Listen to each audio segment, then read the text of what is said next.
إن الحمد لله نحمده ونصلي على رسوله الكريم أما بعد قال الله تبارك وتعالى في محكم تنزيله قل إن كان آباؤكم وأبناؤكم وإخوانكم وأزواجكم وعشيرتكم وأموال اقترفتموها وتجارة تخشون كسادها ومساكن ترضونها أحب إليكم من الله ورسوله وجهاد في سبيله فتربصوا حتى يأتي الله بأمره والله لا يهدي القوم الفاسقين.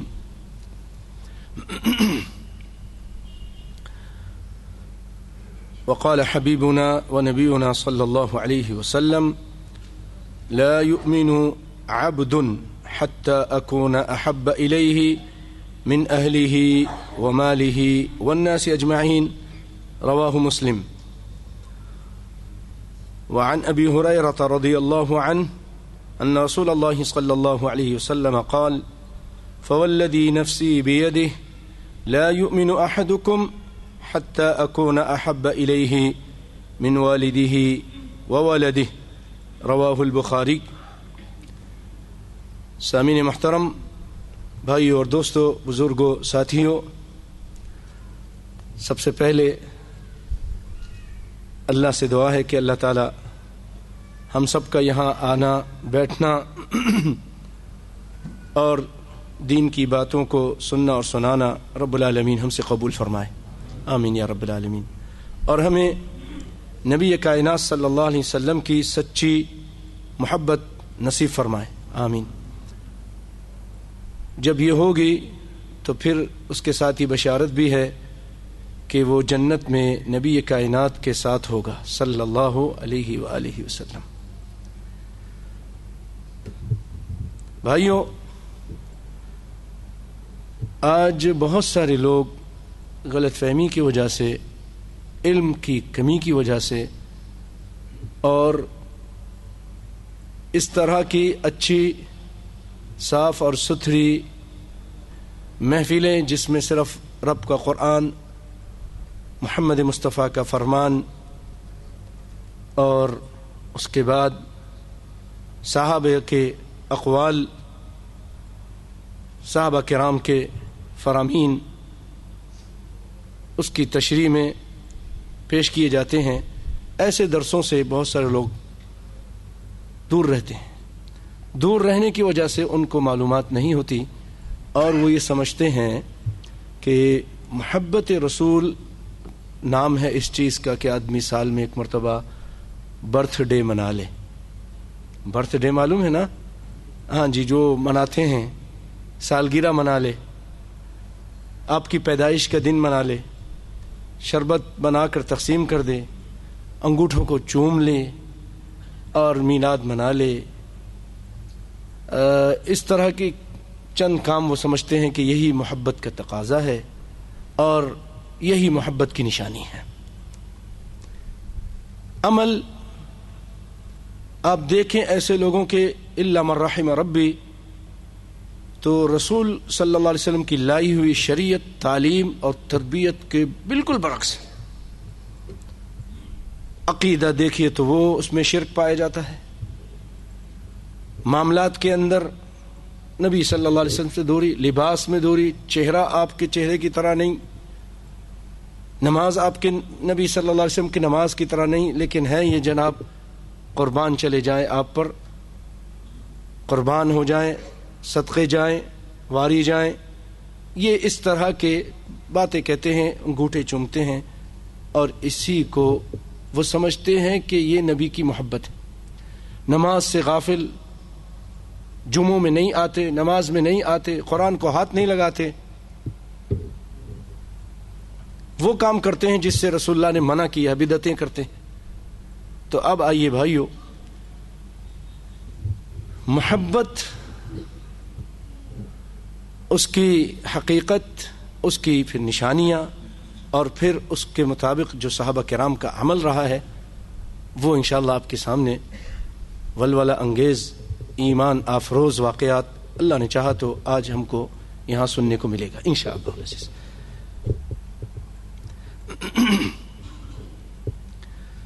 بخاری کی روایت ہے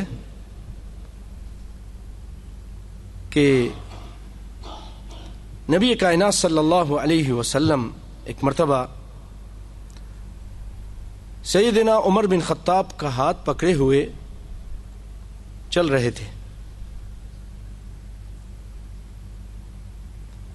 یا آپ صلی اللہ علیہ وسلم نے ان کا ہاتھ پکڑا ہوا تھا اور آپ نے فرمایا اے عمر، بلکہ عمر نے کہا اے اللہ کے رسول، فقال له عمر یا رسول اللہ لأنت احب الی من کل شیء الا من نفسی، آپ مجھے ہر چیز سے زیادہ محبوب ہیں لیکن میرے نفس سے نہیں، میری جان پہلے اس سے محبت کرتا ہوں، اس کے بعد میں آپ سے محبت کرتا ہوں۔ فقال النبی صلی اللہ علیہ وسلم لا، نہیں اے عمر، نہیں، یہ بات صحیح نہیں ہے۔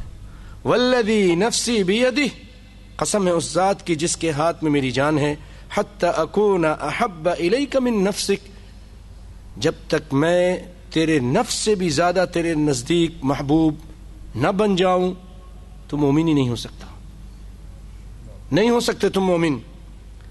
تو عمر رضی اللہ تعالیٰ عنہ نے فوراً فرمایا فَإِنَّهُ الْآنَ وَاللَّهِ لَأَنْتَ أَحَبَّ إِلَيَّ مِن نَفْسِي، اے اللہ کے رسول، اس وقت اب آپ میرے نزدیک میری جان سے بھی زیادہ مجھے پیارے ہیں، مجھے محبوب ہیں۔ دوسری روایت ہے بخاری کی، اس میں آپ صلی اللہ علیہ وسلم فرماتے ہیں قسم ہے اس ذات کی جس کے ہاتھ میں میری جان ہے، لا یؤمن احدکم، تم میں سے کوئی شخص بھی مومن نہیں ہو سکتا، حتی اکون احب الیہ من والدہ وولدہ، کہ میں اس کے نزدیک اس کے باپ سے بھی زیادہ، اس کے بچوں سے بھی زیادہ میں محبوب نہ ہو جاؤں، یعنی وہ اپنے باپ سے بڑھ کر مجھ سے محبت کرے، اپنی بچوں سے زیادہ مجھ سے محبت کرے۔ جب تک جس آدمی کے اندر یہ جذبہ، یہ ایمان نہ پیدا ہو جائے، آپ قسم کھا کے کہتے ہیں کہ وہ مومن نہیں۔ اس کا اندازہ بھائیو اس وقت ہوتا ہے کہ جب بچے، بیوی، باپ، برادری، سوسائٹی کوئی کام کرنے کا آرڈر دیتی ہے اور رسول اللہ اس سے منع کرتے ہیں، تو اس وقت یہ کسوٹی ہے، اس وقت پتہ چلتا ہے کہ واقعی یہ رسول کا سچا چاہنے والا ہے، اس کے دل میں رسول کا ایمان ہے اور رسول کی محبت ہے، یا بچوں کی، بیوی کی زیادہ محبت ہے، دنیا کی زیادہ محبت ہے۔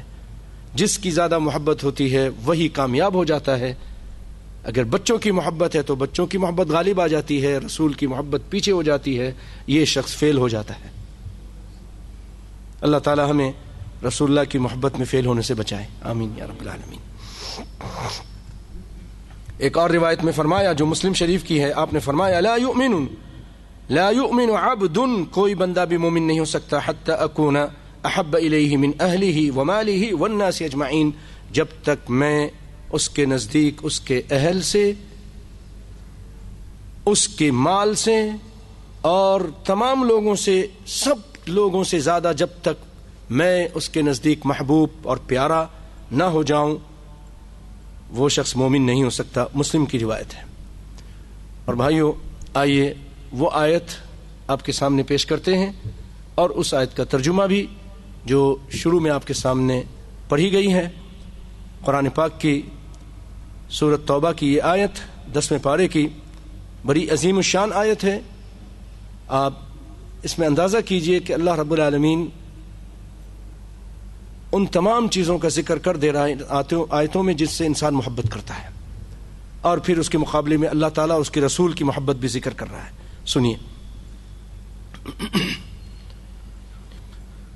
قل ان كان آباؤكم وأبناؤكم وإخوانكم وأزواجكم وعشيرتكم وأموال اقترفتموها وتجارة تخشون كسادها ومساكن ترضونها أحب إليكم من الله ورسوله وجهاد في سبيله فتربصوا حتى يأتي الله بأمره والله لا يهدي القوم الفاسقين۔ کہہ دیجئے اگر تمہارے آبا و اجداد، تمہارے بچے، تمہارے بھائی، تمہاری بیویاں، تمہارا کنبہ قبیلہ، تمہارا مال جس کو تم نے کمایا ہے، تمہاری تجارت جس کی کاسات بازاری کا تمہیں خوف ہوتا ہے، تمہارے یہ بنگلے اور گھر جو تمہیں اچھے لگتے ہیں، یہ چیزیں احب الیکم، یہ دنیا کی مال و متاع اور یہ رشتہ دار اگر تم کو اللہ سے، اس کے رسول سے اور اللہ کے راستے میں، اس کے راستے میں جہاد کرنے سے زیادہ پسندیدہ ہیں، فتربصوا، پھر تم انتظار کرو۔ کس چیز کا انتظار؟ اللہ کے عذاب کا انتظار، حتی یأتی اللہ بامرہ، یہاں تک کہ اللہ تعالیٰ اپنا حکم لے آئے۔ اور ایسا آدمی جس کے دل میں ان چیزوں کی محبت ہے، اللہ اس کے رسول کے مقابلے میں زیادہ محبت ہے، تو اس کو اللہ تعالیٰ یہاں فاسق کہہ رہا ہے، واللہ لا یہدی القوم الفاسقین۔ ایسا آدمی فاسق ہے، اللہ تعالیٰ فاسق کو ہدایت نہیں دیتا۔ اس آیت کے بارے میں امام قرطبی فرماتے ہیں، اس آیت میں اللہ تعالیٰ آخرت کے عذاب یا فوری دنیاوی عذاب سے ڈرا رہا ہے۔ ایسا شخص کلمہ پڑھنے کے باوجود وہ ان چیزوں سے محبت کرتا ہے، رسول سے محبت سچی نہیں کرتا، اور رسول کی محبت کم ہے، جہاد کی محبت کم ہے، اللہ کی، سب سے پہلے اللہ کی، اس کے رسول کی، پھر اس کے راستے میں کوشش کرنے کی، جہاد کرنے کی، ان چیزوں کی محبت اس کے دل میں کم ہے، تو پھر یہ شخص اللہ تعالیٰ اس کو ڈرا رہا ہے کہ دنیا میں عذاب کرے گا یا پھر آخرت میں عذاب کرے گا۔ اسی طرح تفسیر کشاف والے فرماتے ہیں کہ انتہائی خوفناک آیت ہے، اس سے زیادہ قرآن پاک میں خوفناک آیت تم نہیں پاؤ گے جس میں اللہ تعالیٰ ان لوگوں کو ڈرا رہا ہے جو دنیا کی چیزیں اور اپنے رشتہ داروں سے اللہ اس کے رسول کے مقابلے میں زیادہ محبت کرتے ہیں، ڈرا رہا ہے، انتظار کرو، اگر تمہارے دل میں اللہ اس کے رسول کی محبت نہیں ہے تو پھر انتظار کرو۔ اسی طرح تفسیر قرطبی والے اس میں فرما رہے ہیں کہ اس آیت کی تفسیر میں کہ اللہ تعالیٰ اور ان کے رسول کی محبت فرض ہے، یہ آیت اس پر دلالت کرتی ہے، فرض ہے، ہر پیاری چیز کے مقابلے میں آپ نے کس سے محبت کرنی ہے؟ اللہ سے اور اس کے رسول سے۔ بھائیو، جب انسان کے دل میں سچی محبت ہوتی ہے نا تو پھر اس کی بات مانتا ہے۔ محبت کا تقاضا یہ ہے کہ بات مانے، یعنی کہ محبت کا دم تو بھرتے ہیں، ہم آپ سے محبت کرتے ہیں، آپ سے پیار کرتے ہیں، بہت چاہتے ہیں، میں قربان چلے جاؤں آپ پر، اچھا میں نے تو یہ بھی کہا ہے، یہ تو کہا ہے، تم سے یہ باتیں کہیں، کیوں مانتے نہیں ہو؟ نہیں مانتا نہیں ہے۔ بھائیو، چھوٹی سی مثال ہے، ایک شخص ہے، اس کے ماں باپ ہیں، اس کے ماں باپ یا باپ اس کو یا ماں اس کو ایک خط لکھتی ہے، وہ مثلا بحرین میں ہے، اس کے ماں باپ بحرین سے دوسرے ملک میں ہیں، انڈیا میں ہیں یا پاکستان میں ہیں، اور خط لکھتے ہیں کہ بیٹے ہمیں یہ چیز کی ضرورت ہے، اللہ نے تمہیں نوازا بھی ہے، دیا بھی ہے، تو بیٹے ذرا یہ چیز بھیج دو، اتنے پیسے بھیج دو۔ یہ اپنے دوستوں کے ساتھ رہتا ہے، خط کو چومتا، میرے باپ کا خط ہے، قربان چلے جاؤں، بہت پیار ہے مجھے اپنے ابو سے، میں سینے سے لگاتا ہوں، آنکھوں پہ بساتا ہوں، تکیے کے نیچے رکھتا ہے, روزانہ صبح اٹھ کر اس کو چومتا ہے, چاٹتا ہے, دیکھتا ہے. دوستوں نے پوچھا پیارے بھائی تمہارے ابو نے لکھا کیا ہے اس خط میں؟ کہا یہ لکھا ہے کہ اتنے اتنے پیسے بھیج دو. تو بھیج دیا ہے؟ نہیں بھیجا نہیں ہے, ایسے مجھے ابو حضور سے بڑی محبت ہے, میں قربان چلے جاؤں اپنی ماں پر. آپ کیا کہیں گے؟ آپ کیا کہیں گے کہ یہ دغاباز ہے, فریبی ہے, جھوٹا ہے, مکار ہے. سچی محبت ہوتی تو باپ کی بات پر عمل کرتا, ماں کی بات کو مانتا. یہ دکھلاوے کی محبت ہے. آج ہمارے یہاں بھی یہی حال ہے. رسول اللہ کی حدیثیں ہیں, رسول اللہ کے فرامین ہیں, رسول اللہ کی سنتیں ہیں, ایک سے ایک بڑی سی بڑی سنت حدیثوں سے ثابت ہے, اور ہم کسی نہ کسی بہانے سے اس کو رد کرتے ہیں, اس کو ٹھوکر مارتے ہیں, اس کو چھوڑ دیتے ہیں. اور پھر دعویٰ ہے, بہت بڑا دعویٰ ہے, ہم عاشقان رسول ہیں, ہم محبان رسول ہیں, ہم فلانے ہیں, ہم اندلیبین ہیں. یہ دعوے ہیں. ایک شاعر کہتا ہے, فارسی کا, عربی کا, لو ان حبک صادقا لاطعته ان المحب لمن يحب مطیع. اے دعوے دار محبت کے, یاد رکھو, سنو, اگر تمہیں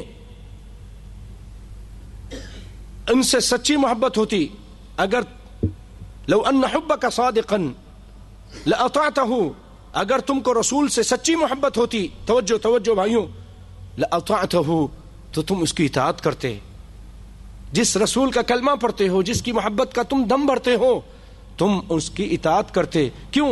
ان المحب لمن يحب مطیع, جو جس سے محبت کرتا ہے اس کا مطیع و فرما بردار ہوتا ہے, اس کا فرما بردار ہوتا ہے. تو اللہ تعالی ہمیں رسول کا فرما بردار بنا دے, آمین یا رب العالمین. اور جب بھی رسول کی کوئی حدیث آ جائے, کوئی فرمان آ جائے, کوئی سنت آ جائے, اس پر عمل کیجئے. یہ کہہ کے مت چھوڑ دیجئے کہ ہمارے علماء نے نہیں لیا, ہمارے بزرگوں نے نہیں لیا, اور فلاں نے لیا ہے, فلاں گروپ نے لیا ہے, فلاں اماموں نے لیا ہے, شافعی نے لیا ہے, مالکی نے نہیں لیا ہے, فلاں نے لیا ہے, ہم نے نہیں لیا ہے. یہ بٹوارے اسلام کے اندر نہیں. صحابہ کرام یہ چیز نہیں کہتے تھے, چاروں اماموں نے یہ نہیں کہا. چاروں اماموں نے کہا, کیا کہا؟ اذا صح الحدیث فہو مذہبی. اے محمد صلی اللہ علیہ وسلم سے محبت کرنے والے, اے محمد صلی اللہ علیہ وسلم کا نام لینے والے, سنو, ہم چاروں امام, اللہ اکبر, چاروں کے یہ قول موجود ہیں. جب بھی تم کو صحیح حدیث مل جائے, سمجھ لو کہ وہی امام ابو حنیفہ کا فرمان ہے, مذہب ہے, وہی شافعی کا مذہب ہے, وہی امام احمد بن حنبل کا مذہب ہے, اور وہی مالکیوں کا مذہب ہے. جب تم کو صحیح حدیث مل جائے تم اس پہ عمل کرو. اس کے مقابلے میں ہماری رائے کچھ بھی ہو, ہماری فتوے کچھ بھی ہوں, ہمارے فتووں کو, ہماری رائےوں کو, ہماری باتوں کو دیوار پہ مار دو. محمد مصطفیٰ کی بات کو مت چھوڑو, کیونکہ اللہ نے ان کی اطاعت کا آرڈر دیا ہے, ہماری اطاعت کا نہیں دیا ہے. ان سے محبت کرنے کا اللہ نے آرڈر دیا ہے. اللہ تعالیٰ, یہ اہم بات ہے, اللہ تعالیٰ یہ بات ہمیں سمجھنے کی توفیق عطا فرمائے, آمین یا رب العالمین. بھائیوں, ہم نے جو سلسلہ شروع کیا ہے, کچھ لوگوں نے جب نبی کائنات صلی اللہ علیہ وسلم کی بدتمیزی اور گستاخی کرنے کی کوشش کی, تو آپ کو معلوم ہوگا, پھر اس کے بعد سب سے پہلے آپ کے فضائل بیان کیے, پھر اس کے بعد مختصر سیرت النبی یہاں بیان کی گئی, اور الحمدللہ امید ہے اللہ کے فضل و کرم سے, اور اللہ سے دعا بھی کہ اللہ تعالیٰ جو بھی باتیں کی ہیں اس کو آپ کے لیے, میرے لیے, سب کے لیے ذخیرہ آخرت بنا دے, اور اس کو صدقہ جاریہ بنا دے, آمین, اور اس کو محفوظ کر دے, اور آگے تک بات اللہ تعالیٰ پہنچا دے. ہم تو ہیں بہت گناہگار, بہت کمزور, لیکن وہ رب العالمین ہے, وہ چاہے حفاظت کر سکتا ہے. اور ہم جب دنیا میں نہیں بھی ہوں گے, یہ باتیں ہوں گی, اللہ نے چاہا تو, اور اس سے دین جتنا پھیلے گا, اللہ نے چاہا تو, جو بھی اس کے لیے کوشش کرتے ہیں ان سب کو اجر ملے گا انشاءاللہ. اللہ تعالیٰ مجھے بھی اخلاص دے, آپ کو بھی اخلاص عطا فرمائے, آمین یا رب العالمین. تو سامعین محترم, پھر سیرت کے بعد آپ کو یاد ہوگا اللہ کے فضل و کرم سے آپ کے جنگوں کے کچھ حالات بیان کیے, اور اس میں یہ بتایا کہ آپ صلی اللہ علیہ وسلم نے 7 یا 8 مارکے کیے خود، اور اس میں دونوں طرف سے جو لوگ قتل کیے گئے کام آئے وہ صرف ان 7 جنگوں میں 422، اور اس کے مقابلے میں کافروں نے، بے دینوں نے اپنے ہی جیسے انسانوں کے ساتھ جو جنگیں کی اس میں لاکھوں نہیں کروڑوں آدمی مارے. جنگ عظیم دوم، جنگ عظیم اول، اس کے علاوہ جو انہوں نے برا حال کیا وہ پوری ڈیٹیل کے ساتھ اللہ کے فضل و کرم سے موجود ہے. اور کچھ دنوں کے بعد اللہ نے چاہا تو توقیر بھائی اس کو اپ ٹو ڈیٹ کر کے اس کو اپنے چینل میں ڈالیں گے. اس کا نام ہے آسک توحید، کال فار توحید. کال فار 4 جو ہے نا 1 2 3 4 4 وہ 4 ہے. ذرا بتا دیجئے جلدی سے. CALL کال. میں آپ کو تھوڑی دیر میں بتاتا ہوں، مجھے لکھ کے دیں گے پھر میں آپ کو بتا دوں گا، ٹھیک ہے. تو اسی سلسلے میں آج یہ آپ کی محبت عنوان رکھا اور اس کے نشانیاں، اور پھر اس میں صحابہ کرام نے کس طرح آپ کا دفاع کیا. اللہ نے چاہا تو اگر اللہ نے موقع دیا تو وہ آپ کے سامنے تفصیل کے ساتھ بیان ہوں گے انشاءاللہ العزیز. اللہ تعالی ہمیں حق بیان کرنے اور ہم سب کو حق کو سن کر عمل کرنے کی توفیق عطا فرمائے. تو حقیقت میں بھائیو یہ دفاع نبی ہے، یہ دفاع نبی صلی اللہ علیہ وسلم اور اس دور کے مطابق ہے. اس دور میں نبی صلی اللہ علیہ وسلم کی دفاع یہی ہے کہ آپ ان کی سنت پہ عمل کریں، ان کی سیرت کو پڑھیں، ان کی دعوت کو عام کریں، توحید کو اپنائیں، رسالت کو اپنائیں جس طرح اللہ اس کے رسول نے بتایا ہے، اور پھر اس کی دعوت دیں، دین کو پھیلائیں. یہی اللہ نے چاہا تو صحیح معنوں میں نبی کا آپ دفاع کرتے ہیں. ہم نے کبھی نہیں کہتے کہ جس نے گالی دی ہے اس کے مقابلے ہم گالی دیں. کتنے شیریں ہیں تیرے لب کے رقیب کہ گالیاں سن کے بھی بد مزہ نہ ہوا. ہم تو وہ لوگ ہیں اللہ کے فضل و کرم سے کہ نبی کائنات صلی اللہ علیہ وسلم، آپ اگر اللہ نے چاہا تو سنیں گے کہ جن لوگوں نے بہت مارا، خونم خون کر دیا، آپ ان کے لیے بھی دعا کرتے ہیں. ہاں کچھ مقامات جب بات حد سے بڑھ جاتی ہے تو آپ ان کے لیے بد دعا بھی کرتے ہیں. ایک ہر چیز کی حد ہوتی ہے، تو آپ سے بد دعائیں بھی ثابت ہیں لیکن عام طور پہ نہیں. آئیے تو یہ سلسلہ دفاع نبی صلی اللہ علیہ وسلم، اس سے متعلق آپ صلی اللہ علیہ وسلم یہ فرماتے ہیں، دیکھو جس شخص کے اندر 3 چیزیں ہوں گی وہ ایمان کی حلاوت پائے گا. وہ ایمان کی حلاوت پائے گا. کون شخص ایمان کی لذت اور ایمان کی حلاوت اپنے سینے میں، اپنے دل میں محسوس کرے گا؟ وہ کون لوگ ہیں؟ عورتیں بھی غور سے سنیں، بھائی بھی غور سے سنیں، بچوں کو بھی دعوت ہے کہ وہ غور سے سنیں. اللہ تعالیٰ برکت عطا فرمائے اور ان بچوں کو اللہ رب العالمین اسلام کا داعی بنائے، نیک صالح بنائے. سنیے 3 چیزیں. سب سے پہلی چیز یہ ہے کہ اس کے نزدیک اللہ، اس کا رسول ہر چیز سے زیادہ اس کو محبوب ہوں.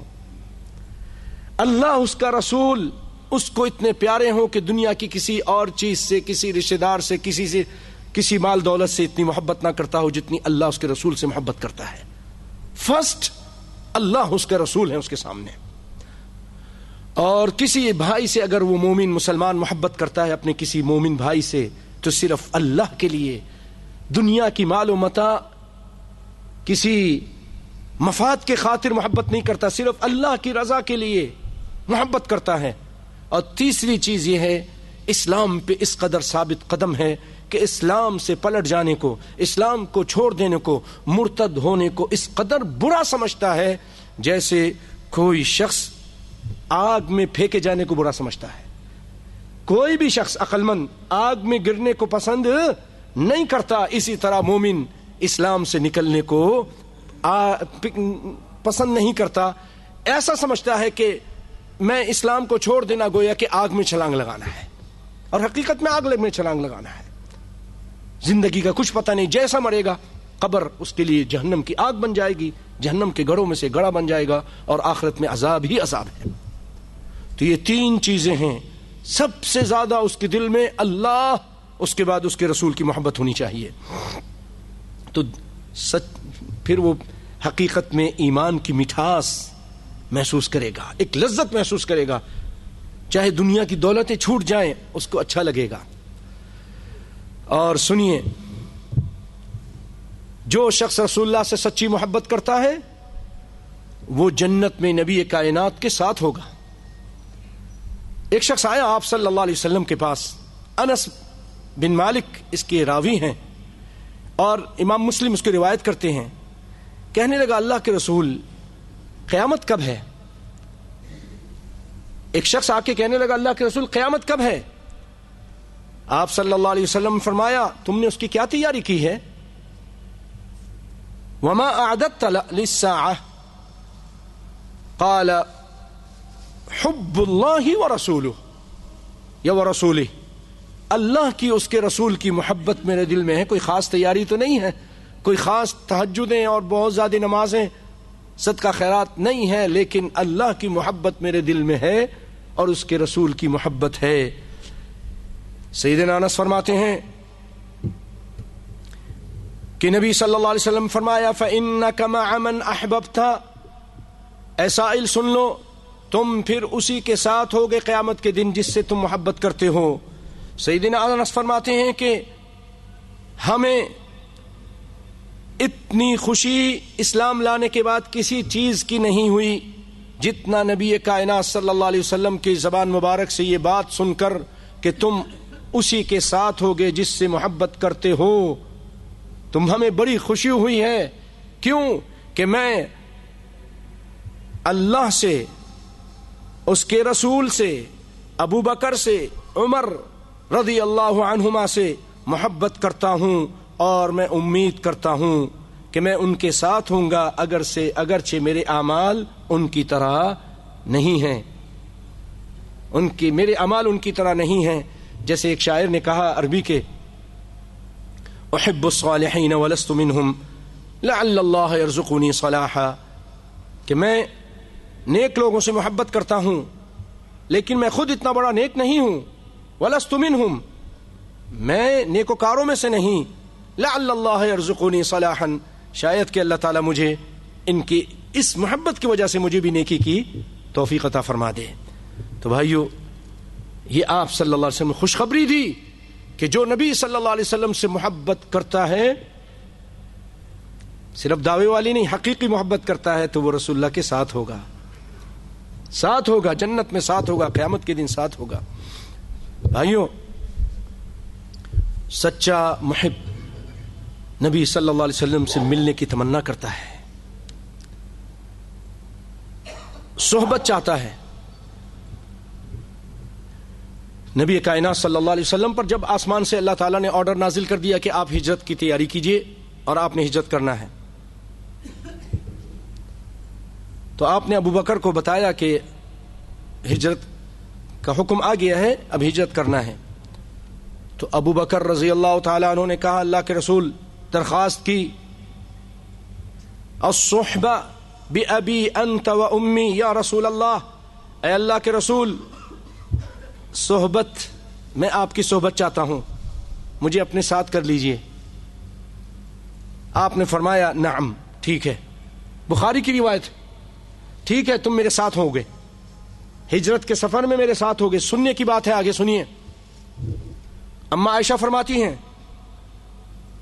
میں نے ابو بکر کو دیکھا، فرأیت ابا بکر یبکی، ابو بکر رو رہے تھے، خوشی سے رو رہے تھے۔ وما كنت احسب ان احدا يبكي من الفرح، مجھے نہیں معلوم تھا کہ کوئی آدمی خوشی سے بھی روتا ہے۔ اس قدر نبی کی صحبت کی خوشی ہوئی، آپ کے آنکھوں سے آنسو جاری ہو گئے۔ اللہ اکبر۔ مجھے اس موقع پر علامہ احسان الہی ظہیر رحمۃ اللہ علیہ، جن کو اسی کتاب و سنت کی دعوت دیتے ہوئے اور نبی کی محبتوں کی دعوت دیتے ہوئے لاہور میں ایک بم کے دھماکے میں وہ وہاں زخمی ہوئے اور پھر سعودیہ جا کے وہ اللہ کے فضل و کرم سے امید کرتے ہیں کہ شہادت کے درجے پر فائز ہوئے. وہ کہا کرتے تھے اپنی ایک تقریر میں، کاش ہم وہ ٹاکیا ہوتے، وہ چھیترے ہوتے، وہ کپڑے ہوتے جو رسول اللہ کے جسم کو لگے، کاش ہم وہ ذرے ہوتے جو آپ کے جوتوں کو چھو کر گزر گئے. اللہ اکبر. یہ ایک تمنا تھی ان کی. اللہ نے اتنی بڑی ایک عالم بنایا، لیکن یہ تمنا تھی کاش ہم انسان کے بجائے وہ کپڑے ہوتے جو رسول اللہ کے جسم کے ساتھ لگے تھے. اللہ اکبر. تو یہ تمنا ہے، یہ صحبت. ابو بکر کو پتا کہ اس صحبت کے فائدے کیا ہیں تو رونے لگ گئے. اور بھائیو، نبی کی آمد پر ان کو خوشی ہو، یہ بھی علامت ہے. نبی سے ملاقات کی خوشی ہو. جب نبی کائنات صلی اللہ علیہ وسلم نکلے ہجرت کے لیے تو مدینہ میں لوگ روزانہ دوپہر کے ٹائم صبح سے نکل جاتے، مدینہ کی سرحد میں آ کے بیٹھ جاتے کہ کب آئیں گے ہم آپ کا استقبال کریں گے. روز آ کر بیٹھ جاتے، پھر واپس چلے جاتے، تیز دھوپ ہوتی چلے جاتے. ایک دن اسی طرح واپس چلے گئے تو ایک یہودی اپنے کسی کام سے اوپر چڑھا، اس نے دیکھا کہ کچھ لوگ آ رہے ہیں، سفید کپڑے پہنے ہوئے ہیں، تو اس سے رہا نہیں گیا اور چیخ کر کہتا، یا معشر العرب ھذا جدکم الذی تنتظرون. اے عرب کی جماعت، یہ تمہارے سردار آ رہے ہیں جس کا تم انتظار کرتے ہو. یہ سننا تھا. صحابہ کرام مدینہ والے سارے کے سارے اسلحہ لے کر نبی کائنات صلی اللہ علیہ وسلم کے استقبال کے لیے مدینہ کی گلیوں سے باہر ہوئے، نکلے اور آ کر آپ کا استقبال کرتے ہیں. آپ کے چاروں طرف اسلحہ لے کر آپ کے ساتھ باڈی گارڈ بن کر پروٹوکول دے کر آپ کو اپنے ساتھ لے کر چلتے ہیں. اللہ اکبر. اور پھر آپ کو لمبا قصہ ہے کس طرح پھر جا کر آپ صلی اللہ علیہ وسلم اترے اور ابو ایوب انصاری کے گھر میں جا کے رہے. اللہ اکبر. اور مدینہ کا یہ حال تھا کہ خوشی کے مارے وہاں کے لوگ، وہاں کے باسی، وہاں کے رہنے والے باشندے کہتے تھے، اللہ اکبر، جاء رسول اللہ، جاء محمد صلی اللہ علیہ وسلم. اللہ بڑا ہے، اللہ کا رسول آ گیا، محمد صلی اللہ علیہ وسلم تشریف لے آئے ہیں. سیدنا انس فرماتے ہیں، فما رأيت يوما قط انور ولا احسن من يوم دخل رسول الله صلی اللہ علیہ وسلم وابو بکر المدینہ رضی اللہ عنہ. ہم نے اس دن سے زیادہ منور اور اس دن سے زیادہ پیارا نئی دن دیکھا، مدینے والوں نے نہیں دیکھا جس دن کائنات کا امام مدینہ تشریف لے کر آیا تھا. اتنی خوشی ہوئی، ہر چہرہ تمتما رہا تھا، خوشی سے دمک رہا تھا، چمک رہا تھا کہ کائنات کا امام مدینہ تشریف لے آیا ہے صلی اللہ علیہ وآلہ وسلم. اور ایک اور صحابی ہیں برا بن عازب، وہ کہتے ہیں، فما رأيت اہل المدینہ فرحوا بشیء. میں نے کبھی بھی اہل مدینہ کو اتنا خوش ہوتے ہوئے نہیں دیکھا کسی چیز سے جتنا رسول کائنات صلی اللہ علیہ وسلم کی تشریف آوری پر خوشی ہوئی. مدینے والے اس سے پہلے کبھی اتنا خوش نہیں ہوئے تھے. بہت عظیم دن تھا جب کائنات کا امام مدینہ تشریف لایا. اور بھائیو، پھر یہی انس کہتے ہیں کہ وہ دن بڑا کالا دن تھا، بڑا اداس اور غمگین دن تھا جس رسول اللہ مدینے سے جدا ہوئے، یعنی آپ فوت ہوئے. اس سے بڑھ کر غم والا دن کوئی نہیں تھا جب چلے گئے، اور جب تشریف لائے تو اس دن سے بڑھ کر پر منور دن اور خوبصورت دن کوئی نہیں تھا. اس قدر وہ لوگ آپ صلی اللہ علیہ وسلم سے محبت کرتے تھے، اپنی بیوی بچوں سے زیادہ، اپنے مال و دولت سے زیادہ محبت کرتے تھے. اور سنیے، ایک اور جانثار کا آپ کو قصہ سناتا ہوں. ایک شخص ہیں، کائنات کے امام کے پاس تشریف لاتے ہیں اور آ کر کہتے ہیں، اللہ کے رسول، جب میں گھر میں ہوتا ہوں تو میں آپ کے دیدار کا میرے دل میں جذبہ پیدا ہوتا ہے. میں گھر سے نکلتا ہوں، مسجد آتا ہوں، آپ کو دیکھتا ہوں، مجھے سکون مل جاتا ہے، مجھے خوشی ہوتی ہے، مجھے اطمینان نصیب ہوتا ہے. پھر اللہ کے رسول میں سوچتا ہوں موت تو آنی ہے نا، آپ بھی فوت ہوں گے، میں بھی فوت ہو جاؤں گا، آپ جنت میں جائیں گے، اعلیٰ علیین میں ہوں گے، اولئک مع الذین انعم اللہ علیہم من النبیین والصدیقین والشہداء والصالحین، آپ نبیوں کے ساتھ اعلیٰ درجے پر ہوں گے۔ ان دخلت الجنہ، اے اللہ کے رسول اگر میں چلا گیا جنت میں تو میں تو پتہ نہیں کہاں ہوں گا، تو میں آپ کو وہاں نہیں دیکھوں گا، یہ مجھے غم ستا رہی ہے، یہ مجھے چیز پریشان کر رہی ہے۔ بھائیوں کو سمجھے نہیں سمجھے، صحابی رسول یہ سوچ کر ابھی سے پریشان ہو رہا ہے کہ اللہ کے رسول جب جنت میں ہوں گے اور میں ان کو نہیں دیکھ سکوں گا تو پھر میں کیا کروں گا۔ ابھی یہ نبی نے کوئی جواب ہی نہیں دیا تھا، تو اللہ تعالیٰ نے آیت اتار دی، وَمَن يُطِعِ اللَّهَ وَالرَّسُولَ فَأُولَئِكَ مَعَ الَّذِينَ أَنْعَمَ اللَّهُ عَلَيْهِمْ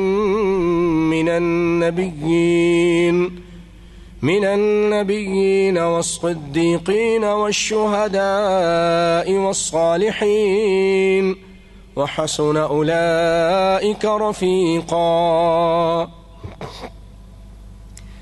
کہ اس کو بتا دیجئے جو اطاعت کرتا ہے اللہ کی، اس کے رسول کی، غم نہ کرے پھر وہ نبیوں کے ساتھ ہوگا، وہ انعام یافتہ لوگوں کے ساتھ ہوگا۔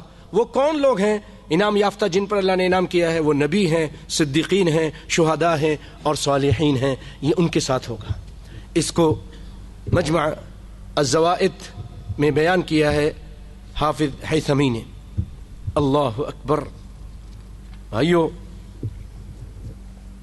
اسی طرح کائنات کے امام صلی اللہ علیہ وسلم جب مکہ آپ نے فتح کیا، تھوڑا توجہ دیجیے گا تو بات سمجھ میں آئے گی، تو اور پھر آپ کو مکہ جب آپ نے فتح کیا اللہ نے آپ کو طاقت دی، اور آپ صلی اللہ علیہ وسلم نے اس موقع پر ابو سفیان کے بارے میں کہا جو اس کے گھر میں چلے جائے گا اس کو پناہ ہے، قریش کا سردار ہے۔ مدینہ والوں کو یہ بات اتنی اچھی نہیں لگی، کہنے لگے کہ ان پر اپنی پرانے لوگ اور اپنی قوم والے کی محبت غالب آ گئی ہے، یعنی رسول اللہ صلی اللہ علیہ وسلم پر مکہ والوں کی محبت غالب آ گئی ہے۔ تو آپ صلی اللہ علیہ وسلم نے آرڈر دیا ابو ہریرہ کو، جاؤ سارے انصاریوں کو جمع کرو اور کوئی نہیں آئے گا، صرف انصاری آئیں گے۔ جب سب جمع ہو گئے صفا پہاڑی پر، تو آپ صلی اللہ علیہ وسلم نے فرمایا کہ اے انصار، آپ پر وحی نازل ہونا شروع ہوگی۔ اس کے بعد آپ نے فرمایا کیا تم نے یہ کہا ہے؟ الفاظ یہ تھے آدمی پر اس کی بستی کی محبت غالب آ گئی ہے، یعنی مکی ہیں، مکے میں رہتے تھے تو مکہ والے کی محبت غالب آ گئی، اسی لیے کہہ رہے ہیں جو اس کے گھر چلا جائے اس کو معاف، جو اس سے۔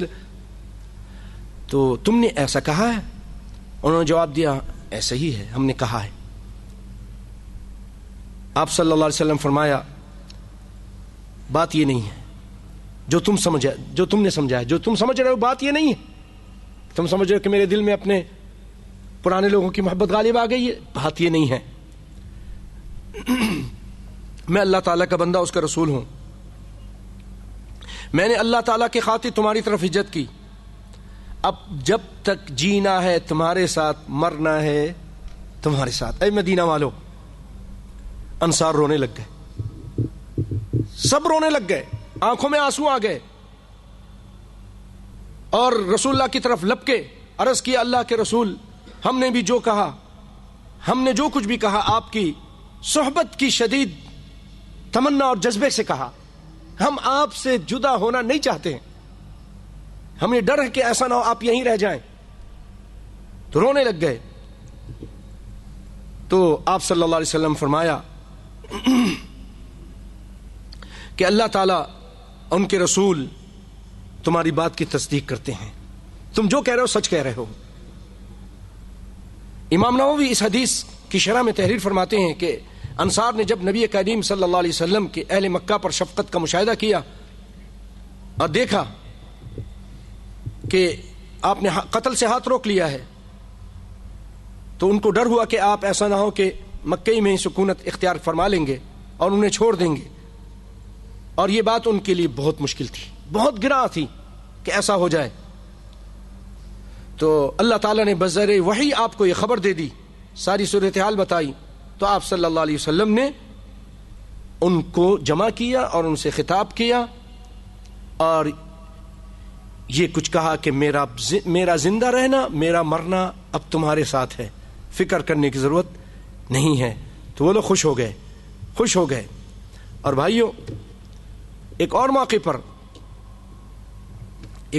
پر جب آپ صلی اللہ علیہ وسلم جنگ حنین، مکہ کے فتح مکہ کے کچھ دیر بعد، کچھ دنوں کے بعد حنین کی جنگ ہوئی اور وہاں سے بہت سارا مال ملا، بہت سارے مال غنیمت ملا. تو آپ نے نئے مسلمان جو ہوئے تھے مکہ کے، بڑے بڑے کافر تھے، اب مسلمان ہو گئے، ان کو کسی کو 100 اونٹ، کسی کو 200 اونٹ، کسی کو اتنی بکریاں، کسی کو، اور ان صحابیوں کو، انصاریوں کو جنہوں نے ساری زندگی بلکہ اپنے بیوی بچے تک کٹوا دیے تھے آپ کے دفاع میں، آگے سنیں گے آپ، ان کو کچھ بھی نہیں دیا. تو ان کے دلوں میں پھر کچھ بات پیدا ہوئی. تو آپ صلی اللہ علیہ وسلم نے اس موقع پہ فرمایا ان کو جمع کر کے کہ اے انصار کے گروہ، کیا میں نے تمہیں سیدھی راہ سے بھٹکے ہوئے نہ پایا؟ پھر اللہ تعالیٰ نے میرے ذریعے تمہیں ہدایت عطا کی. تم بکھرے ہوئے تھے، آپس میں لڑتے تھے، اللہ تعالیٰ نے میرے ہاتھوں سے تم کو جوڑا. تم غریب تھے، تنگ دست تھے، اللہ تعالیٰ نے میری وجہ سے تمہیں تونگر کیا. یہ بات کہتے تھے اور انصار کہتے تھے ہاں آپ بالکل صحیح کہہ رہے ہیں. آپ صلی اللہ علیہ وسلم نے فرمایا، پہلے تو ان سے بات منوا لی، پھر کہا اے انصاریوں، اگر تم چاہتے تو تم میرے جواب میں یہ کہہ سکتے تھے، تم مجھے جواب دے سکتے تھے کہ آپ بھی تو ہمارے پاس ایسی حالت میں آئے تھے کہ آپ بھی فقیر تھے، غریب تھے، دھتکارے ہوئے تھے، دشمن بہت تھے. پھر آپ نے فرمایا اے انصاریوں، اے مدینہ والو، کیا تم اس بات پر راضی نہیں کہ لوگ بکریاں اور اونٹ لے کر چلے جائیں اور تم اپنے گھروں کو جب واپس جاؤ تو اپنے ساتھ اللہ کا رسول لے کے جاؤ؟ اس ٹائم سب صحابہ کرام رو دیے کہ اللہ کے ہم راضی ہیں، ہمیں مال دنیا کا مال و متاع نہیں چاہیے، ہمیں اللہ کا رسول چاہیے، ہم اللہ کا رسول اپنے ساتھ لے کر جائیں گے. اللہ اکبر، اللہ اکبر. پھر آپ صلی اللہ علیہ وسلم فرمایا، آپ نے فرمایا اگر ہجرت نہ ہوتی تو میں انصاری میں سے ہوتا، اگر ہجرت نہ ہوتی تو میں انصار میں سے ہوتا. لوگ کسی وادی کا رخ کریں گے، میں تو انصار کی وادی کی طرف جاؤں گا. لوگ کہیں اور جائیں گے، میں انصاریوں کے ساتھ جاؤں گا. انصار اندر والے اور باہر والے لوگ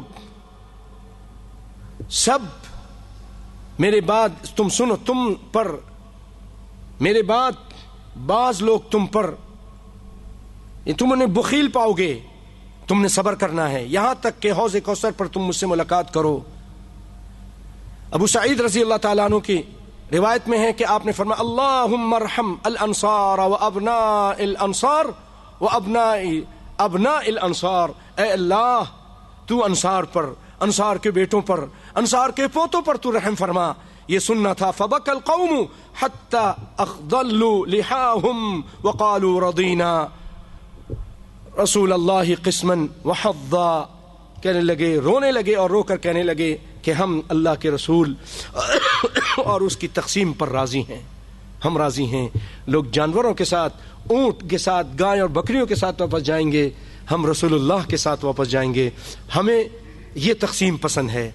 اللہ اکبر. بھائیوں،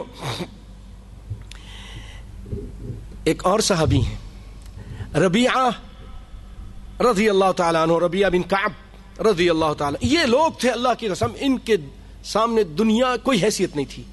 ان کی نظر آخرت پر تھی، جنت پر تھی. یہ رسول اللہ کے لیے پانی رکھ دیا کرتے تھے، خدمت کیا کرتے تھے. رات کے ٹائم وضو کے پانی، رات کا ٹائم تہجد کے لیے اٹھنا کوئی معمولی بات نہیں. خدمت، اس کے لیے ہمت چاہیے، نیند قربان کرنی پڑتی ہے. تو آپ صلی اللہ علیہ وسلم ایک مرتبہ خوش ہو گئے اور خوش ہو کر فرمانے لگے، سل میرے صحابی، میری خدمت کرنے والے مانگ کیا مانگتا ہے. بھائیوں، آپ صرف اللہ کے رسول نہیں تھے وہاں پر، آپ وہاں پر حاکم بھی تھے. حاکم تھے، زمینیں الاٹ کر سکتے تھے، اونٹ دے سکتے تھے، منصب عطا کر سکتے تھے کہ فلاں جگہ کے تم گورنر بن جاؤ. صحابی کہتا مجھے فلاں کا علاقے کا گورنر بنا دیجئے، عامل بنا دیجئے، امیر بنا دیجئے. لیکن اس نے کچھ ایسی بات نہیں کہی. اس نے کیا کہا، اللہ کے رسول آپ بڑی سخاوت میں آ گئے. آپ نے فرمایا مانگو، کیا مانگتے ہو. سل فقلت اسألک مرافقتک فی الجنہ. کائنات کا امام، میں آپ سے آپ کی مرافقت، آپ کا ساتھ مانگتا ہوں کہ آپ مجھے جنت میں، یہ دعا کیجئے کہ اللہ تعالیٰ مجھے آپ کے ساتھ جنت میں کر دے. آپ نے فرمایا او غیر ذالک، یا اس کے علاوہ بھی کچھ ہے. اس نے کہا ہوا ذاک، اللہ کے رسول بس یہی چاہیے، جنت ہی چاہیے، اور اس کے علاوہ کچھ نہیں چاہیے، جنت میں آپ کا ساتھ چاہیے. آپ نے فرمایا فَأَعِنِّي عَلَى نَفْسِكَ بِكَثْرَةِ السُّجُودِ. تو میرے صحابی تم کثرت سے نماز پڑھو، نہ کثرت سے سجدے کیا کرو، تو پھر یہ چیز اللہ تعالیٰ تمہارے لیے آسان کر دے گا. اللہ اکبر. دیکھ لیجئے ان کی نقطہ نظر صرف رسول اللہ یا ان کے ساتھ جنت میں داخل ہو جانا، یہی ان کا مطمع نظر تھا. دنیا ان کے نظر میں کچھ نہیں تھی.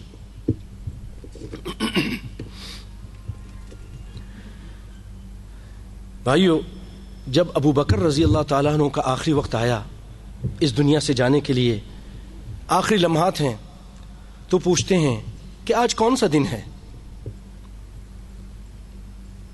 تو لوگوں نے بتایا کہ آج فلاں دن ہے،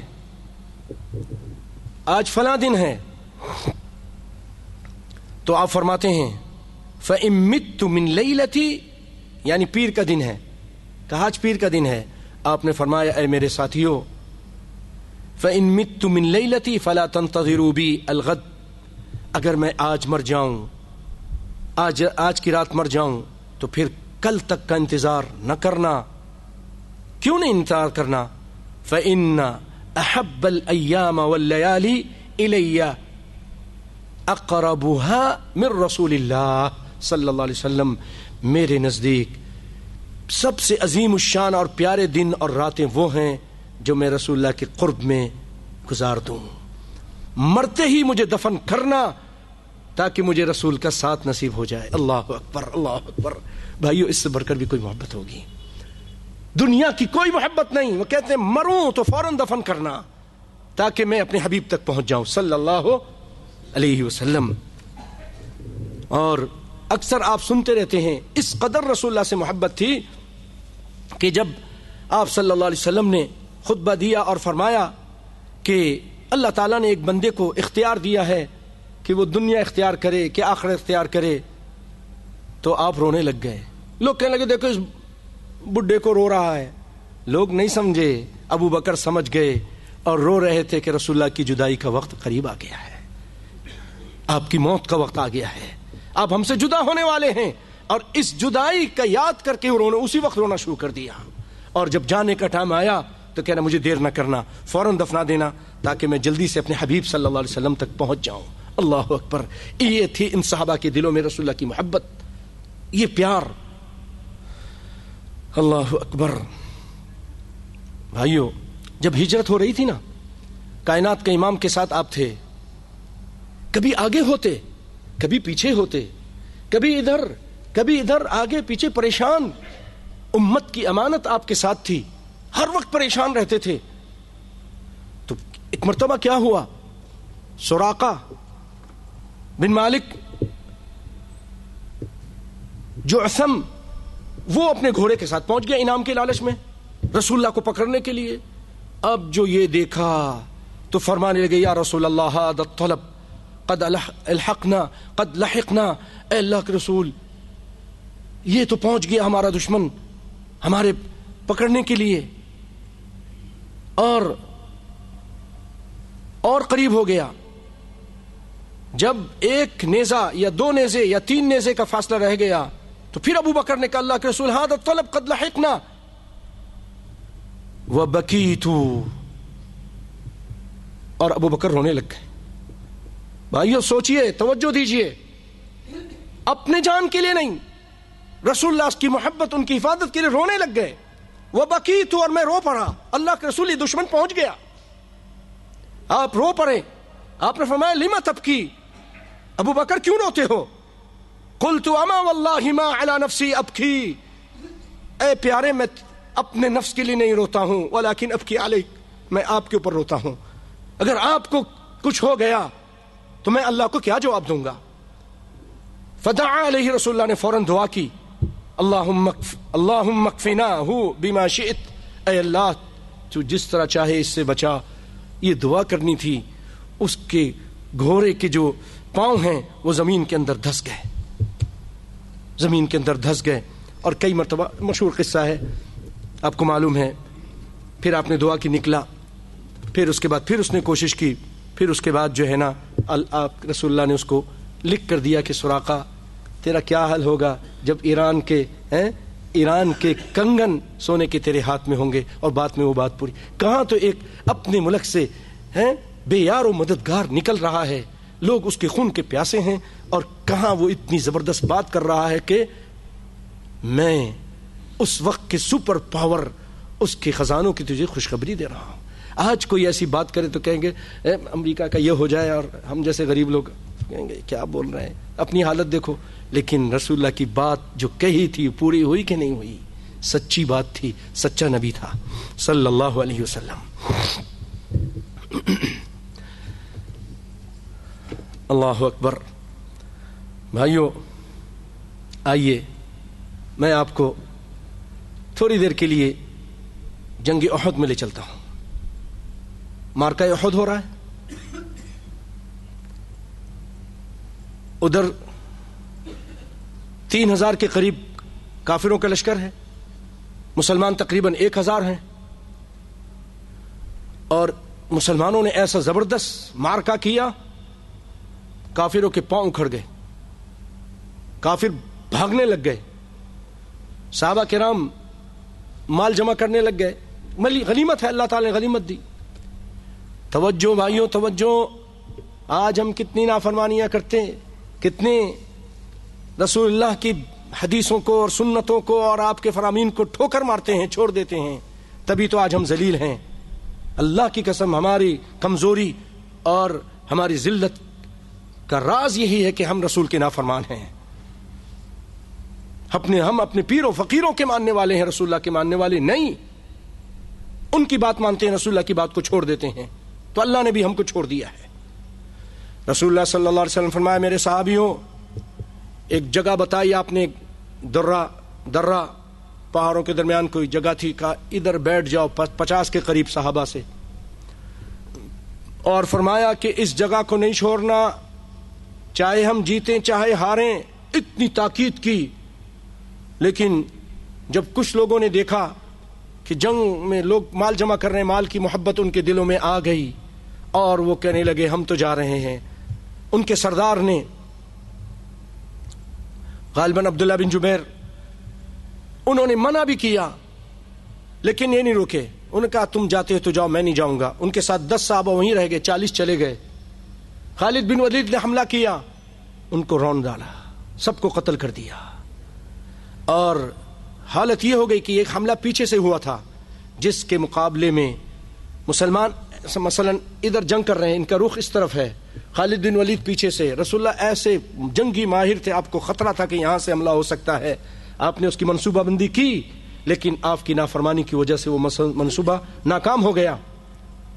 اور خالد بن ولید وہاں سے اندر آ گئے اور پیچھے سے صحابہ کرام پہ حملہ کیا. یہ حال ہو گیا کہ صحابہ کرام آپس میں لڑ پڑے، تلواریں آپس میں چلنے لگیں، اور بعض صحابہ بھاگتے ہوئے کہیں اور چلے گئے۔ اس قدر نازک صورتحال ہوئی کہ نبی کائنات صلی اللہ علیہ وسلم کے دانت ٹوٹ گئے، آپ زخمی ہو گئے، آپ صلی اللہ علیہ وسلم گڑھے میں گر گئے۔ آپ کے ساتھ صرف اس نازک صورتحال میں ایک موقع پر 9 صحابہ رہ گئے، صرف 9۔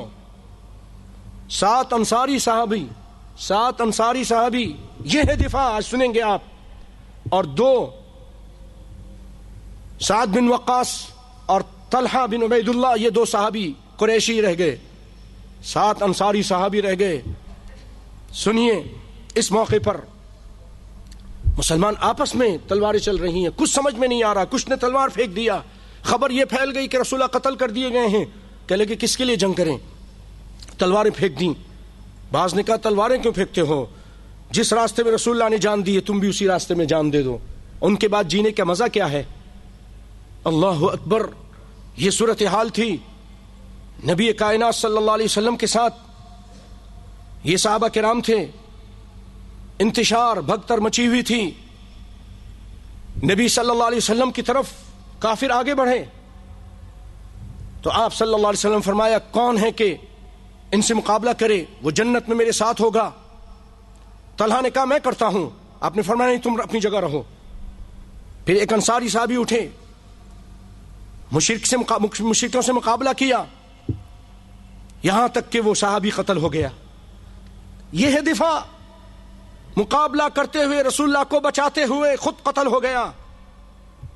پھر طلحہ نے کہا اللہ رسول میں آگے چلتا ہوں، آپ نے فرمایا نہیں تم بیٹھو، کون ہے قوم کو مقابلہ کرے گا۔ ایک اور صحابی آگے بڑھے انصاری، انہوں نے مقابلہ کیا، وہ بھی قتل کر دیے گئے۔ اس طرح بھائیوں ہوتے ہوتے 6 کے 6 قتل کر دیے گئے۔ پھر 7واں بھی زخمی ہو کر، زخمیوں سے چور ہو کر گر رہا ہے۔ اور اس وقت طلحہ رہ گئے، سعد بن عبادہ رہ گئے، سعد بن وقاص اور طلحہ بن عبید اللہ، سعد بن وقاص یہ رہ گئے۔ آپ صلی اللہ علیہ وسلم فرمایا کہ ہم نے ان کے ساتھ انصاف نہیں کیا۔ پھر اس کے بعد طلحہ آگے بڑھتے ہیں، 9 آدمیوں والی یا 11 آدمیوں والی اکیلی لڑائی کرتے ہیں، خوب ڈٹ کر مقابلہ کرتے ہیں، اور بہت سارے ان کو زخم آئے۔ اللہ اکبر، آپ کے ہاتھ پہ تلوار لگی، آپ کی انگلیاں کٹ کے گر گئیں، تو آپ کہنے لگے حس حس حس، ایسے آواز نکالی۔ آپ نے فرمایا اگر تم اس کی بجائے بسم اللہ کہتے تو فرشتے تمہیں اٹھا لیتے۔ سیدنا قیس فرماتے ہیں کہ میں نے طلحہ کا وہ ہاتھ دیکھا جو رسول اللہ کا دفاع کرتے ہوئے شل ہو چکا تھا۔ صرف ان کا ہاتھ ہی شل نہیں ہوا بلکہ ان کا جسم چھلنی ہو چکا تھا۔ ان کے جسم پر کم و بیش 70 زخم آئے تھے۔ امام ابو داؤد سیدنا ابو بکر رضی اللہ تعالیٰ عنہ سے روایت کرتے ہیں، انہوں نے فرمایا کہ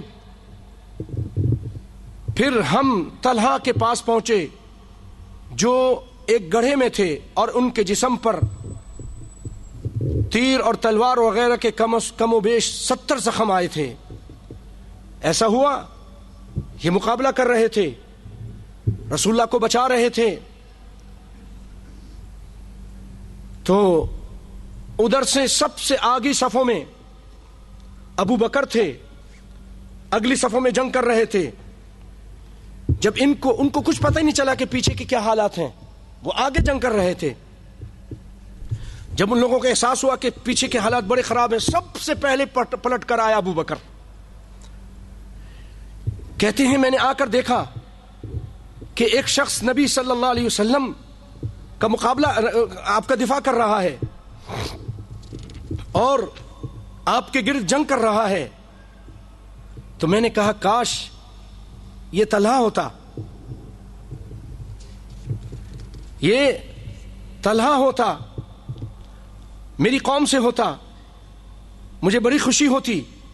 کہتے ہیں میں نے کہا فداک ابی و امی کن طلحہ، تو اللہ کرے طلحہ ہو، میرے ماں باپ تجھ پہ قربان چلے جائیں. اور واقعی طلحہ تھے. اللہ اکبر. پھر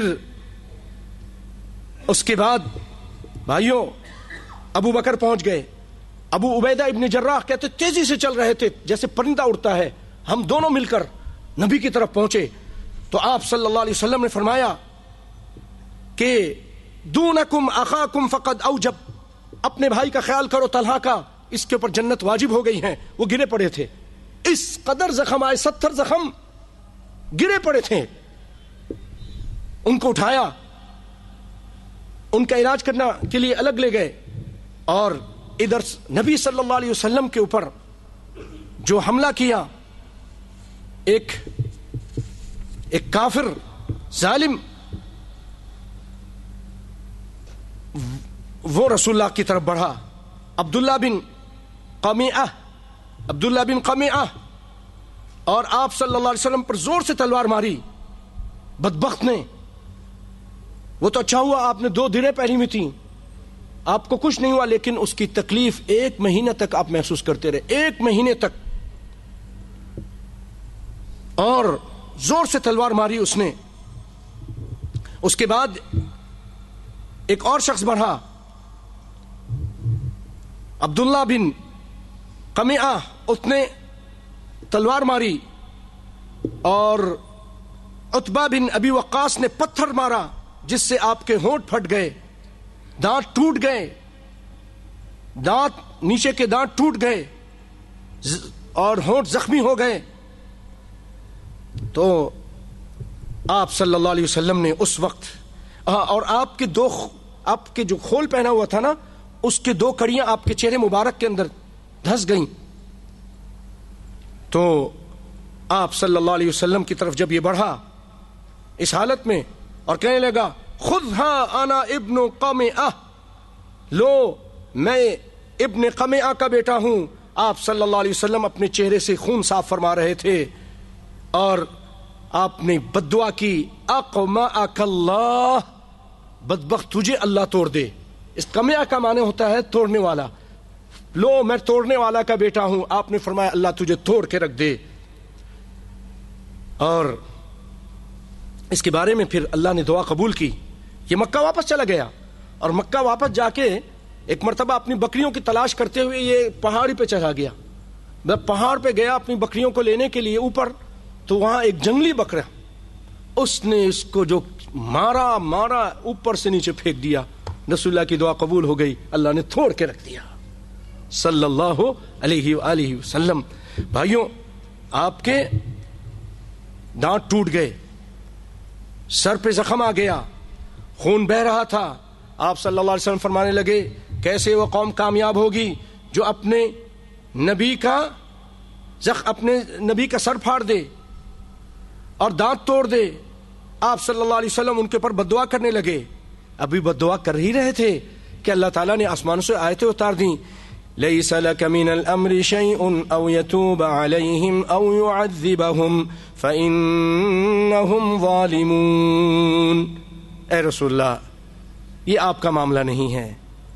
اس کام سے، اس میں لَيْسَ لَكَ مِنَ الْأَمْرِ شَيْءٌ، اس میں اس کام میں آپ کا کوئی دخل نہیں. اللہ تعالیٰ چاہے تو ان پر مہربانی کر دے یا اللہ ان کو عذاب کرے، کیونکہ ظالم ہے، وہ اللہ کی مرضی. آپ بددعا مت کیجئے. تو فوراً آپ اس چیز سے رک گئے اور آپ نے یہ فرمایا کہ اشتد غضب اللہ علی قوم دموا وجہ رسول اللہ. اللہ کا غصہ بہت زیادہ ہوتا ہے جو قوم اپنے نبی کو زخمی کرتی ہے، اس کا خون نکالتی ہے. پھر آپ رک گئے فوراً اور فرمایا اللہم اغفر لقومی.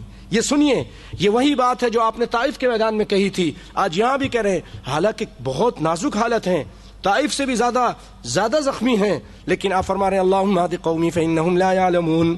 اے اللہ میری قوم کو ہدایت دے، نہیں جانتے. مسلم شریف کی روایت ہے. ایک اور روایت میں رب اغفر لی قومی فانہم لا یعلمون، اور ایک اور روایت میں اللہم اہد قومی فانہم لا یعلمون. اور بھائیو پھر سعد بن ابی وقاص، نبی صلی اللہ علیہ وسلم نے ان کے بارے میں فرمایا، یہ بہت اچھے تیر انداز تھے، نبی کا دفاع کر رہے تھے. آپ نے فرمایا ارم فداک ابی و امی، اے سعد میرے ماں باپ تجھ پر قربان ہو جائیں، تیر چلائیے، ماریے ان کافروں کو، تیر سے ماریے، تیر چلائیے ان ظالموں پر. آپ صلی اللہ علیہ وسلم نے یہ ماں باپ، اپنے ماں باپ کو کسی کے لیے فدا ہونے کے لحاظ سے نہیں جمع کیا، صرف یہ ایک صحابی ہیں جن کے اوپر آپ نے ان کو جمع کر دیا کہ میرے ماں باپ تجھ پر قربان، اے سعد آپ تیر چلائیے. بھائیوں، جب ابو بکر وغیرہ اور ابو عبیدہ وہاں پہنچ گئے اور طلحہ ادھر زخمی حالت میں پڑے ہوئے ہیں تو ان کو اٹھا کے لے گئے علاج کرنے کے لیے، جو کمیٹی ان کے دے دی. اب رسول اللہ کے خول نکالنے ہیں، خول سے وہ کڑیاں نکالنی ہیں. تو ابو بکر نکالنے کے لیے آگے بڑھے. ابو بکر اللہ اکبر جنگ کے میدان میں آگے، نبی کے دفاع میں پھر آگے، پہلے پہنچ گئے. عبیدہ ابن جراح بھی پہنچ گئے. تو آپ نکالنے کی کوشش کرتے ہیں، چاہتے ہیں کہ نکالیں. عبیدہ کہتے ہیں فرماتے ہیں کہ میں آپ کو اللہ کی قسم دیتا ہوں اے ابو بکر، نشدتک باللہ یا ابا بکر، مجھے نکالنے دیجئے. پھر کیا کیا انہوں نے؟ بھائیو سنو، یہ نبی کا دفاع. انہوں نے کڑی نکالنے کے لیے اپنے دانت گاڑ دیے اور آہستہ آہستہ دانت، یہ آپریشن ہو رہا ہے، وہ آہستہ آہستہ نکال رہے ہیں لوہے کی کڑی کو آپ کے چہرے مبارک سے، آہستہ آہستہ کہ آپ کو تکلیف نہ ہو. اور نکالنے کے دوران کیا ہوا؟ آپ کا ایک دانت ٹوٹ گیا. اس کے بعد دوسری کڑی نکالنے کے لیے ابو بکر آگے بڑھتے ہیں، کہتے ہیں نہیں ابو بکر. پھر دوسری کڑی نکالتے ہیں، ابو عبیدہ کے دوسرے دانت، نیچے کے 2 دانت ٹوٹ جاتے ہیں. 2 دانت ٹوٹ گئے، لیکن نبی کائنات صلی اللہ علیہ وسلم کے دفاع کرتے ہوئے انہوں نے آپ کی وہ کڑیاں نکال دیں. اللہ اکبر. بھائیو، یہ تھا نبی کے صحابہ کرام کا آپ کا دفاع. اسی طرح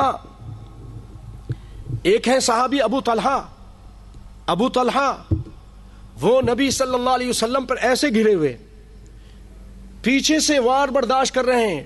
نبی صلی اللہ علیہ وسلم ایسے کوئی چہرہ اٹھاتے تھے، کہتے تھے، آپ فرماتے تھے کہ نحری دون نحرک، اے اللہ کے رسول میرا سینہ آپ کے سینے کے ساتھ،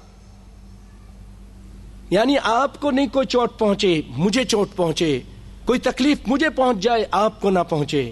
ابو طلحہ پیچھے سے سارے وار برداشت کر رہے لیکن ہل نہیں رہے. ابو دجانہ آ گئے، وہ بھی رسول اللہ پر اسی طرح بے شمار اپنے جسموں پر ان لوگوں نے سارے وار کافروں کے برداشت کیے. اس نازک موقع پر ان صحابہ کرام نے نبی صلی اللہ علیہ وسلم کا دفاع کیا. یہ ہے حقیقت میں دفاع. اللہ اکبر، اللہ اکبر. اور بھی ایک خاتون ہے، آگے بڑھ بڑھ کر وہ عبداللہ بن قمیعہ سے ان کا مقابلہ ہوا، اس نے ان کو بھی مارا، اس نے بھی ان کو مارا، اللہ کے فتح اس کو مارا. وہ عورت رسول اللہ کے سامنے آ کر آپ کا ام عمارہ بن نصیبہ وہ نبی صلی اللہ علیہ وسلم کے وہ بھی دفاع کر رہی تھیں. ایک اور صحابی کا چھوٹا سا قصہ، یہی 7 صحابی انصاری میں سے جب ایک کی حالت بہت خراب ہو گئی تو وہ گر گئے. کائنات کے امام صلی اللہ علیہ وسلم وہاں کھڑے تھے. آپ نے فرمایا ان کو میرے قریب لاؤ. جب وہ قریب لائے گئے تو کیوں حالت بہت نازک تھے، آپ صلی اللہ علیہ وسلم نے برکت کے لیے اپنا پاؤں بڑھا دیا. اللہ اکبر. یہ اس کے نصیب، بھائیو نصیب، اللہ کی قسم قربان چلے جائے اس نصیب پر کہ ان کی موت کا وقت قریب آ گیا تھا. اس صحابی نے کیا کیا؟ اللہ اکبر. اس نے نبی کائنات کے پاؤں کے اوپر اپنا سر رکھ دیا کہ میری آخری لمحات تیرے قدموں پر، میں آج اس دنیا سے جدا ہو رہا ہوں. کتنی بڑی خوش نصیبی ہے کہ کائنات کے امام کے پاؤں ہیں اور اس صحابی کا سر ہے، اس کے رخسار ہیں. اور نبی صلی اللہ علیہ وسلم کے پاؤں مبارک ہیں۔ بھائیوں، آپ صلی اللہ علیہ وسلم نے اس موقع پر ایک صحابی کو بھیجا، اسی موقع پر زید بن ثابت کو، کہ آپ جائیے، جا کر دیکھیے سعد بن ربیعہ کا کیا حال ہے، ان کو تلاش کیجئے، کہاں ہیں وہ۔ تلاش کرتے ہیں سعد بن ربیعہ کو۔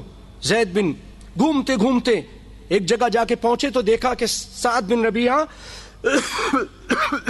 آخری سانس لے رہے ہیں۔ ان کے پاس پہنچتے ہیں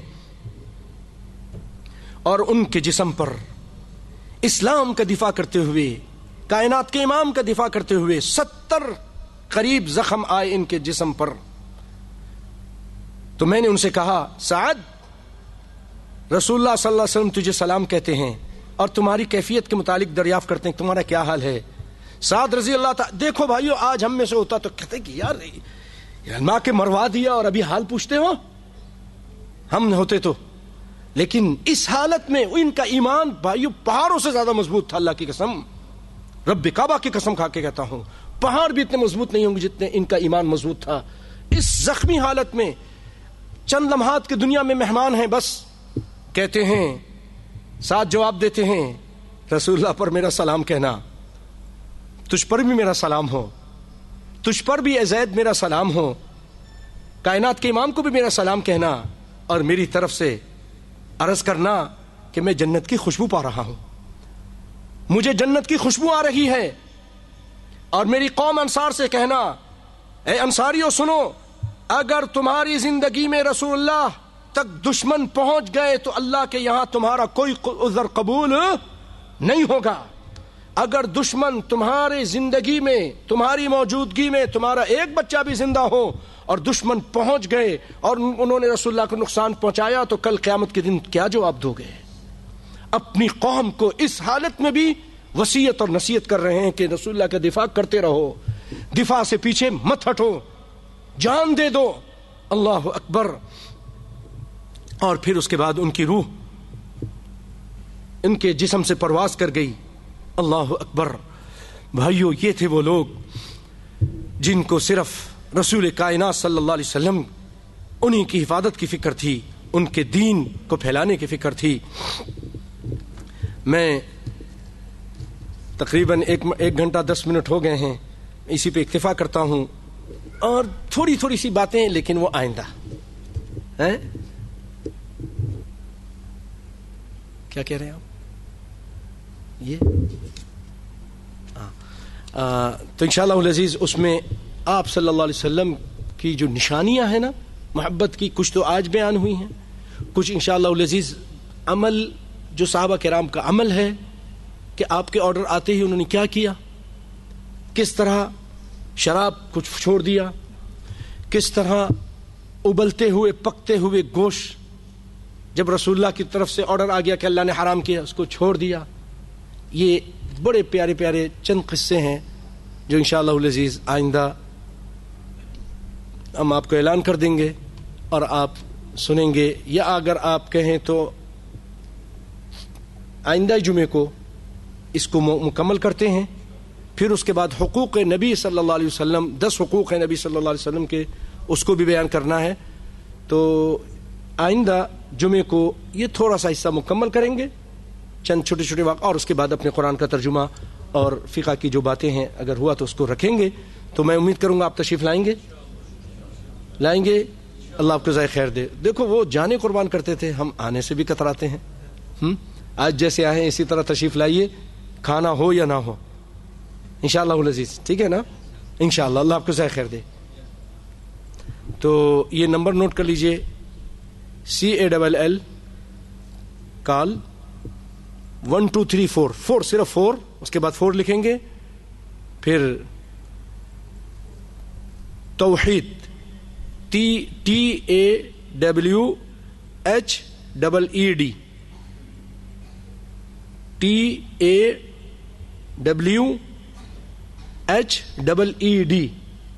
توحید، کال فار توحید.BH بحرین۔ اور اسی طرح توقیر بھائی کا نمبر لکھنا چاہے تو وہ بھی لکھ لیں کچھ معلومات کے لیے، 00973، یہ تو بحرین کا کوڈ نمبر ہے، اس کے بعد 33868845 توقیر نظامی توقیر نظامی. وآخر دعوانا الحمدللہ رب العالمین. اللہ سے دعا کہ اللہ اس کو قبول فرما. اے رب العالمین ہم سب کے گناہوں کو معاف فرما دے, ہمارے دل میں نبی صلی اللہ علیہ وسلم کی سچی محبت ڈال دے, اور ہمارے اندر جو بری عادتیں ہیں, جو گندے کام ہیں, جو رسول کی مخالفتیں ہیں, جس قسم کی بھی ہیں, اے اللہ وہ سب کچھ چھڑا دے, نبی کا سچا ماننے والا اور پیار کرنے والا بنا دے. اے اللہ ہمارے بچوں کو ہدایت عطا فرما. اے اللہ ہمارے مرحومین کی بخشش فرما دے. بھائیو ہمارے بڑے اچھے ساتھی اس دین کے لیے بڑی کوشش کرنے والے یہاں بحرین میں ہمارا بڑا ساتھ دیا, ہمارے عبدالرؤوف صاحب, اللہ تعالیٰ ان کی بخشش فرمائے. اسی طرح اقبال صاحب تھے, اور بھی کئی ایسے اچھے ساتھی جو دنیا سے چلے گئے. اے اللہ ان سب کی بخشش فرما, اور رب العالمین جتنے مسلمان ان سب کی بخشش فرما, اور مسلمانوں کی پریشانی دور فرما. اے اللہ بحرین کی حفاظت فرما. اے رب العالمین شام کی مسلمانوں کی حفاظت فرما, شام میں, عراق میں, افغانستان میں, پاکستان میں, ہندوستان میں, پوری دنیا میں, برما میں, اسی طرح مصر میں, اے رب العالمین یمن میں, جہاں کہیں مسلمان ہیں, روس میں, امریکہ میں, جہاں جہاں مسلمان ہیں, اللہ سب کی جان مال عزت آبرو کی حفاظت فرما, اور انہیں نبی صلی اللہ علیہ وسلم کی لائی ہوئی شریعت پر عمل کرنے اور اس کو آگے پھیلانے کی توفیق عطا فرما. وآخر دعوانا ان الحمدللہ رب العالمین. پیارو بھائیو, آپ تمام حضرات کا بہت بہت شکریہ, اور اللہ تعالیٰ سے دعا کہ اللہ تعالیٰ اس کا آپ کو اچھا بدلہ عطا فرمائے, مجھے بھی اور آپ کو بھی. جزاکم اللہ خیر.